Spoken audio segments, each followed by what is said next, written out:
Shalom. First and foremost, I want to start by giving all praises, glory, and honor to Yahweh Bahasham, Yahweh Shai Bahasham, Rechah HaKodash. Double honors to the apostles and elders of Great Millstone who rule well and teach well, and peace and blessings to the hopeful elect, pushing this word with all truth, righteousness, and sincerity. Shalom, shalom. This your brother Quan Walter through Great Millstone Charlotte Camp, come with a quick lesson through the spirit and power of Yahweh Bahasham, Yahweh Shai. And just real quick, man, I just wanted to touch on how the wicked seed is going to be uprooted, man. Right? Now, as I have here in Psalm 37, in verse 35, it says, I have seen the wicked in great power and spreading himself like a green bay tree. Right?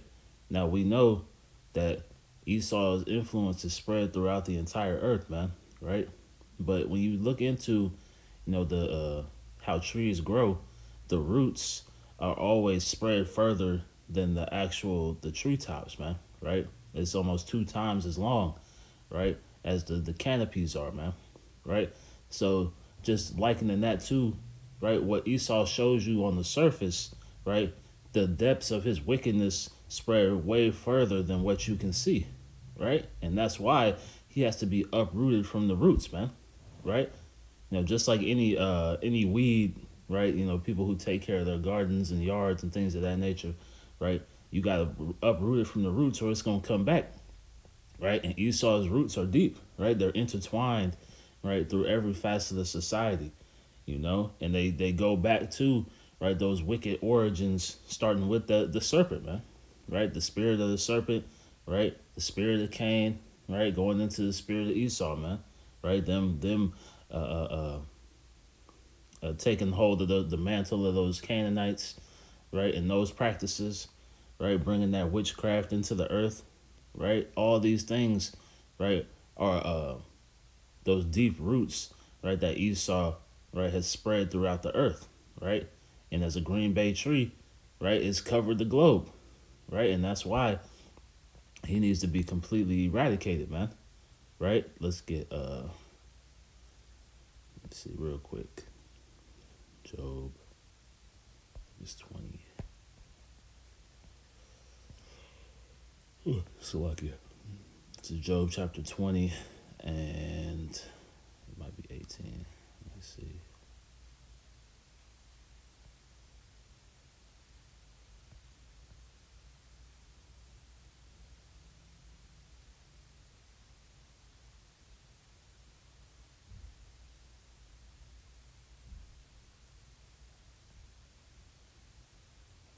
Yeah, let's go back. This is Job 18.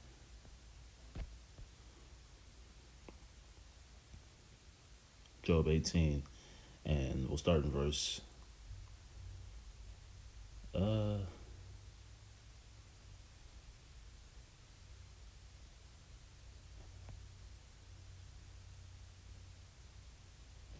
let's get to the point. Job 18, starting 15, it reads, I'll start in 16. Job 18 and 16. His roots shall be dried up beneath, and above shall his branch be cut off. His remembrance shall perish from the earth, and he shall have no name in the streets, right? So the roots, right, the origins, the foundation is being destroyed, man, and being exposed, right? All the wickedness that this devil has done is being brought to light, right? And we still don't know all of it, right? If we knew all of it, it would be mind blowing, man, right? But again, he's being exposed on all levels, right? All the wicked origins that he's, founded this earth in, man, right? This, or rather, not the earth, but this society, right? This current hegemony, right? The wicked origins that they founded that in, man. Right? The scriptures call him the mistress of witchcrafts, man. Right? This whole thing is rooted in occult practice, child sacrifice, various debaucherous, right, sodomite acts and things of that nature, man. Right? That's the roots of America. That's the roots of Babylon the Great, and those things, as we read in that psalm, right, or have spread throughout the earth, right? And now it says they're being dried up, right? And above shall his branch be cut off. So, right?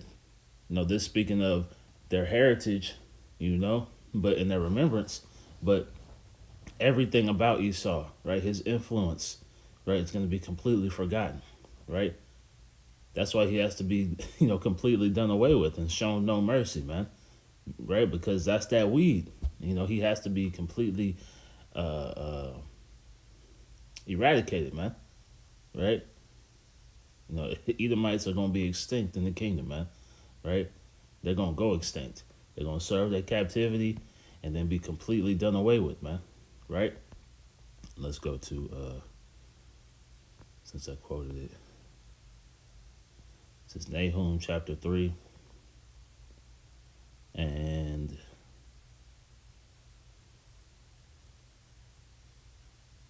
we'll just start in 1. Nahum 3 and 1. Woe to the bloody city. Actually, let's read the NLT. Nahum 3 and 1 in NLT. What sorrow awaits Nineveh, right? And this is spiritual Nineveh, right? The Nineveh was the capital of the Assyrian Empire, right? And this is America is the capital, right, of the Edomite Empire, man. It says the city of murder and lies, she is crammed with wealth and is never without victims. Hear the crack of whips, the rumble of wheels, horses' hooves pound, the chariots clatter wildly. See flashing swords and glittering spears.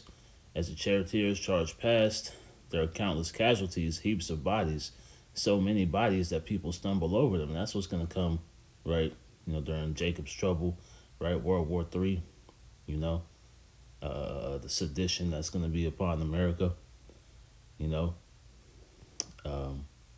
great death, right, culminating in that nuclear fire.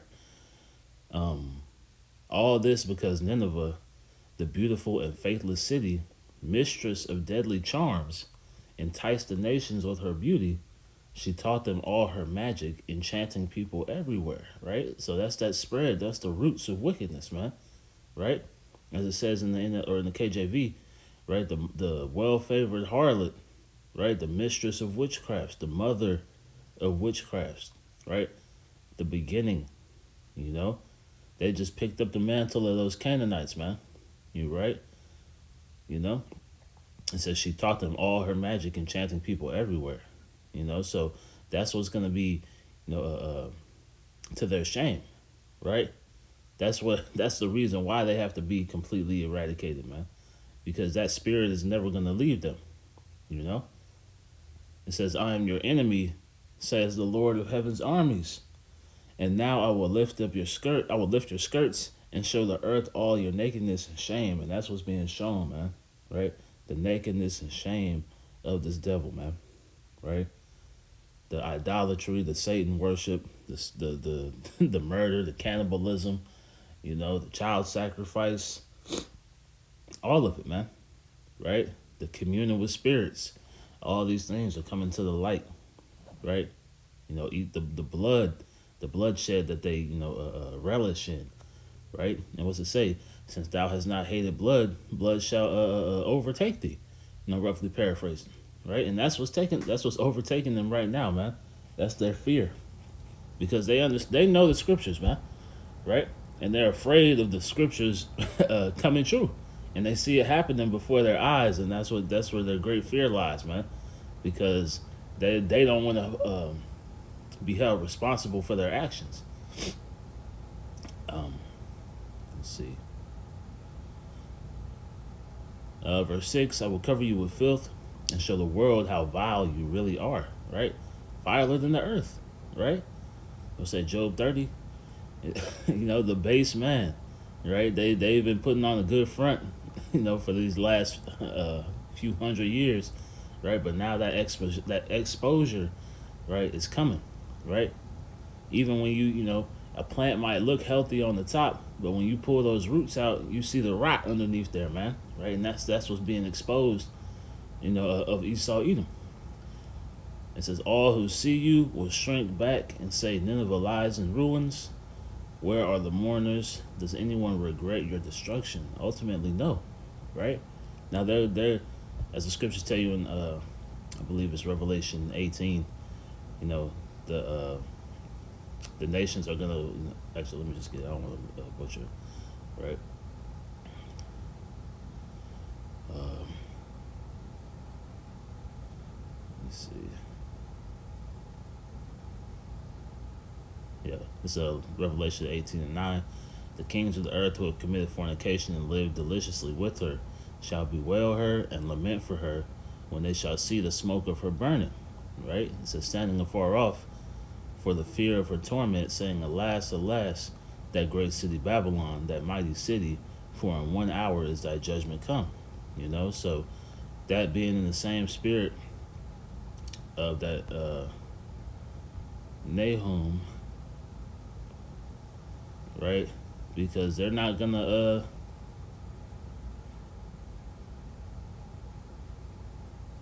they're ultimately not gonna regret the destruction, man.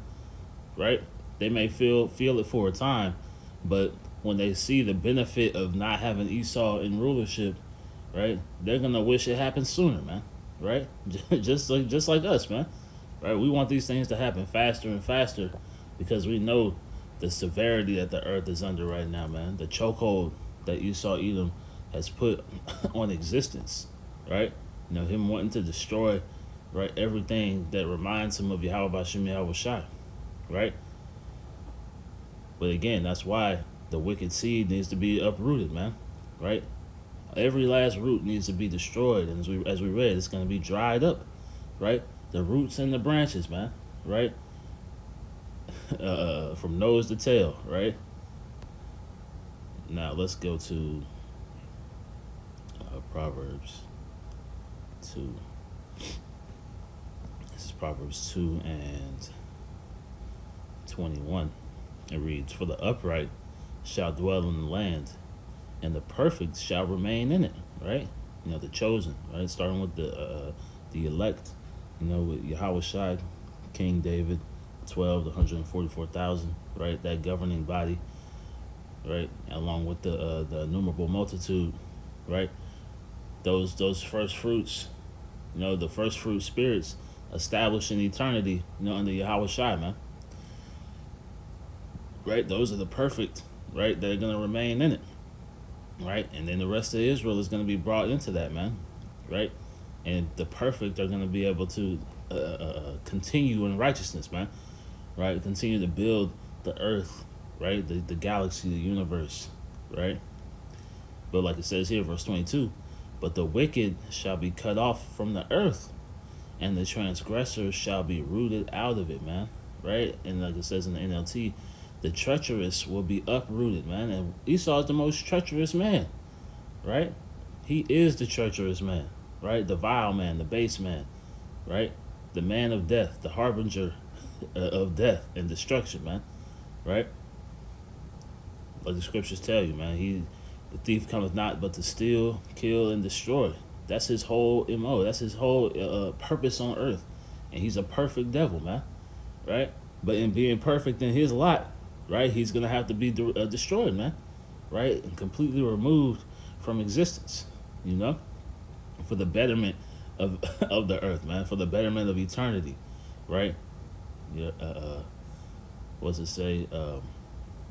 No flesh shall be saved, right? If the Lord didn't speed up the days, man, right? If this man was allowed to continue on. Let's get one more.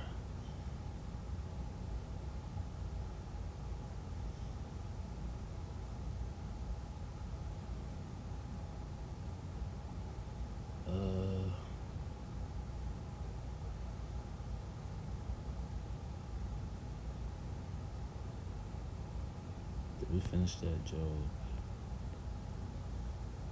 18? Yep. Job 18, and we'll just start back in 15, or if it's 16. It says, his roots shall be dried up, beneath and above shall his branch be cut off. His remembrance shall perish from the earth, and he shall have no name in the street. Right? So again, just going back, liken it to the trees and the roots, right? The wickedness that we see on the surface pales in comparison to the wickedness that's underneath this society, man, right? If we knew everything about what these devils do, we wouldn't be able to sleep at night, right? But that's all gonna be, brought to light, exposed, pulled up, right, and showed to the world, and then thrown into the fire, right, to never be, remembered, right? It'll be remembered rather, but Esau's uh, remembrance will be gone, right? It says, "He shall be driven from light into darkness, and chased out of the world." Right? Let's see what that word "chased" says here.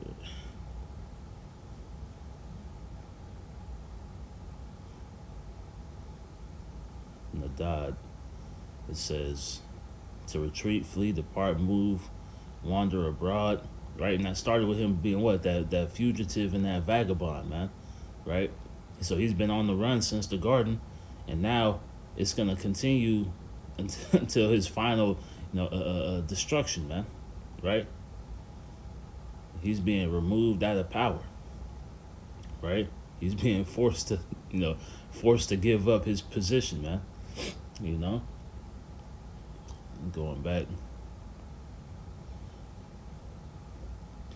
he shall neither have son, verse 19, nor nephew among his people, nor any remaining in his dwellings. So no Edomite legacy will be remembered, man.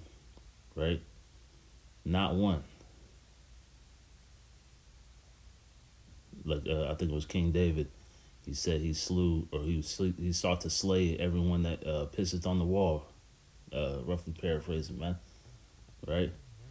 It says, "They that come after him shall be astonished." Right, and that just going into, so like that going into uh, the seed line being cut off, man. Right, all men being killed in that city, right? Because the seed ends with, the last male. Um, so like I say, he shall neither have son nor nephew among his people, nor any remaining in his dwellings. Right, so that's that seed being eradicated, man. Right, exterminated. The spiritual pest control. It says verse 20, "They that come after him shall be astonished at his day, as they that went before him were frightened." Right, so it's going to be a beautiful thing to see the end of Esau, man. Right, so all these nations that once looked up, to this devil, right, are going to see him for what he truly is. Right, they were once affrighted. Right, they're going to be amazed at his destruction, man. Right, even now, right, as they say, our thou become as weak as we, right? So now we're seeing, right, everybody see this devil for who he truly is, right? And the Lord is going to make a supreme example of him, right, of his power, right, through Esau's destruction, right? As he said, he lifted up Pharaoh so that he could show his power. Verse 21, "Surely such are the dwellings of the wicked, and this is the place of him that knoweth not the Most High." Right, so that's the end of Esau Edom, man. Right, the wicked seed is going to be uprooted, right, and completely done away with, man. Right, that pest, that the weed, right, with the deep roots, right, that beautiful tree, so to speak, right, with the wicked roots underneath, right, it's going to be completely, uprooted and destroyed, man. Right, and the world is going to be better for it. So Lord willing, that was edifying through the Spirit and power. How about Shem Yahweh Shai? I want to close by giving our praises, glory, and honor to Yahweh Bahasham, Yahweh Shai Bahasham, Recha HaKodash. Double honors to the apostles and elders of Great Millstone who rule well and teach well, and peace and blessings to the hopeful elect, pushing this word with all truth, righteousness, and sincerity. Shalom, shalom, Kwame Sharala, and the Bible Ball. Shalom.